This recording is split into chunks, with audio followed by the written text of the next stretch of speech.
technical, fast, and twirling. Often spectacular, Jay Okocha knew how to do everything on the green rectangle. The twirling Nigerian, who has played in Germany, France, and the Premier League, had the capacity to deceive any opponent and single-handedly change the course of a match. Although his record of achievements is not flamboyant, many ball lovers remember his genius.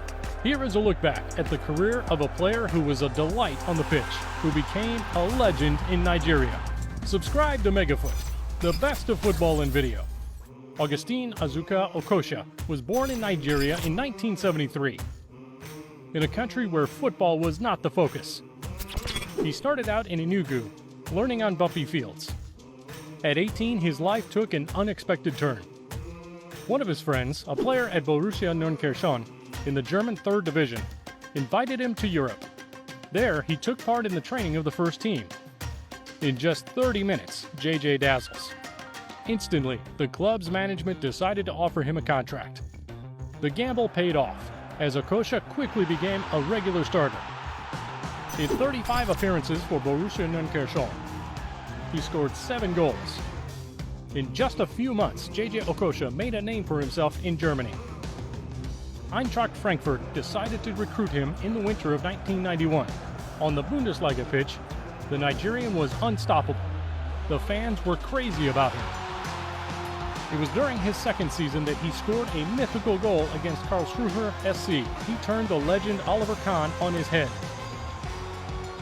In 90 games for Frankfurt, JJ Okocha scored 18 goals.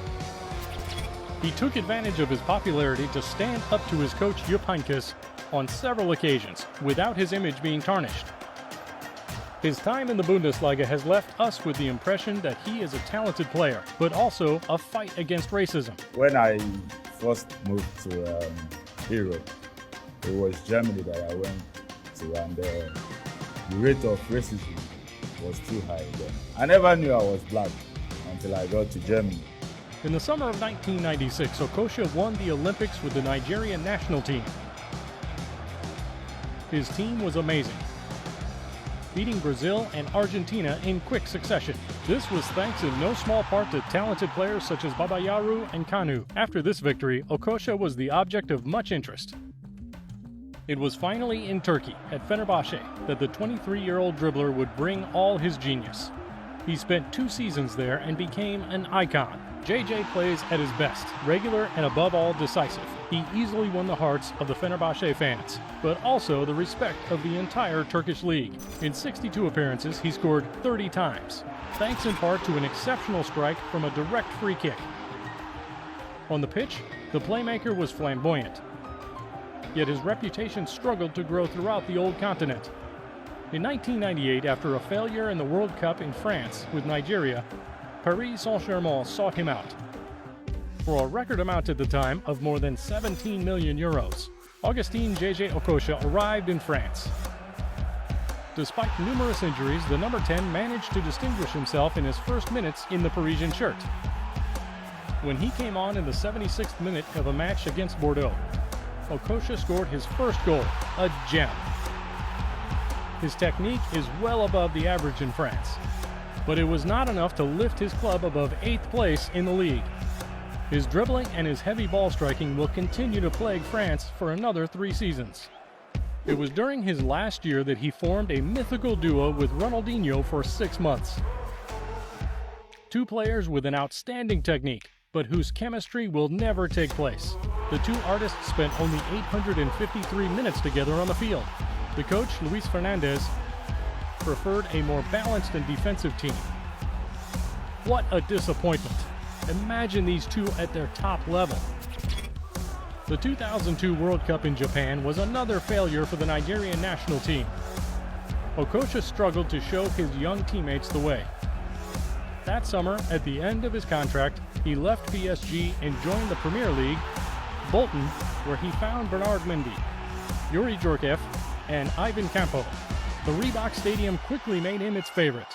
He may have lost his speed, but he still has the ability to change the course of a match. And like everywhere else he went, he quickly became the team star. In his first season, he saved the club from relegation. The following year, he was appointed captain of the team and led the club to the 8th place in the championship, the best ranking in its history. Despite the passing years, Okocha remains a cut above the rest. This led him to being named the BBC's Best African Player twice in a row. This is one of the few trophies he has won in his career, leaving him with an empty cupboard. It was at Bolton that he had his last moments at the highest level. In 2006, he answered the call to move to Qatar, where he played 41 matches for Qatar SC. He then attempted a final return to Europe in the 2nd English Division with Hull City. He took part in the club's rise to the Premier League before hanging up his boots at the age of 34. The reason? An increasingly low playing time. Spectacular and decisive, Jay Okocha has left his mark on every club he has played for. The Nigerian leaves an almost empty trophy cabinet, but has entered the hearts of fans around the world. Footwork, hooks, heavy shots, and set pieces are just a small sample of the qualities the playmaker possessed. And to top it all off, he was the only number 10 Ronaldinho ever admired. Just that. Even today, dribblers are still in vogue on the planet of football. But is there a player on the pitch as technically adept as Okocha? Tell us what you think in the comments. And if you liked our video, don't hesitate to talk about our channel around you, to like it, to share it. See you soon for a new video. Ciao!